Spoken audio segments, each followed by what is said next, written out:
Hello viewers, আশা করি আপনারা সবাই ভালো আছেন। তো আজকে ছোট্ট একটি ভিডিও নিয়ে আসলাম।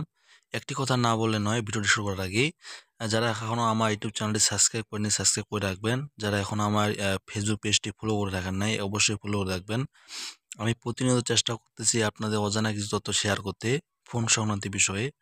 আপনাদের যে কোনো প্রবলেম হলে আমার সাথে যোগাযোগ করবেন। তো চলেন ভিডিওটি দেখে আসি। তো আমার হাতে যে ফোনটি দেখতে পাচ্ছেন, এই ফোনটি হচ্ছে রেডমি নোট 13 মডেলের একটি ফোন। তো এই ফোনটির সমস্যা হচ্ছে পিন প্যাটার্ন বা পিন ছিল, সেটি কাস্টমার ও কথা মতে সে মনে হারায় ফেলছে। তো মনে হারায় ফেললে প্যাটার্ন বা পিন বা পাসওয়ার্ড মনে হারায় ফেললে কী করণীয় তা নিয়ে আজকে ভিডিওটি। তো চলেন ভিডিওটি দেখে আসি।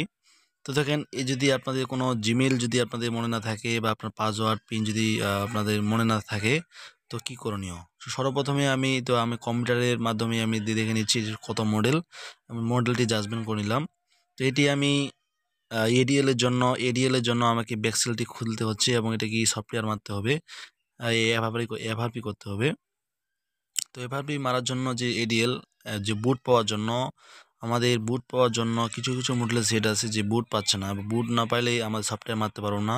এবং বুট পাওয়ার জন্য আমাদেরকে এডিএল এর প্রয়োজন, এবং এডিএল এর প্রয়োজন হলে আমাদেরকে ব্যাকসেল খুলতে হবে।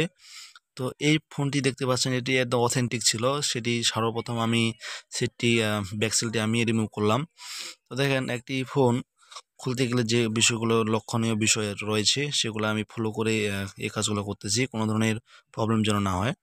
আরেকটি কথা না বললে নয়, আমি আমার এই ভিডিওগুলি হচ্ছে যারা বিগিনার, যারা নতুন কাজ শিখতে যাচ্ছে তাদের জন্য। যারা অ্যাডভান্স রয়েছেন, মোবাইল সার্ভিসিং দীর্ঘদিন ধরে কাজ করতেছেন, আপনার জন্য আমার ভিডিওটি না।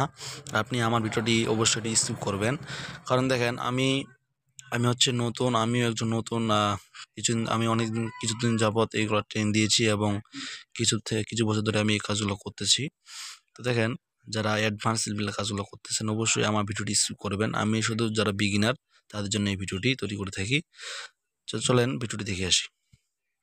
তো আমাদের ব্যাকসেলটি খোলা হয়ে গেছে। তো এই যে আমাদের ক্যামেরার তো এখানে আমি এডিএলটি কোথায় সেটা আমি খুঁজে পেয়ে গেছি, এবং ইতিমধ্যে আমি ভিডিওটি স্কিপ করেও দিয়েছি এবং এফআরপি করে দিয়েছি। এবং তো দেখতে পাচ্ছেন এখন সেটটি আমাদের সচল হয়ে গেছে। তো ঠিক আছে, আজকে এই পর্যন্তই। ভিডিওটি ভালো লাগলে অবশ্যই বেশি বেশি কমেন্ট করে এবং কোথা থেকে লাইভ ভিডিওটি দেখতেছেন অবশ্যই জানাবেন। ধন্যবাদ সবাইকে।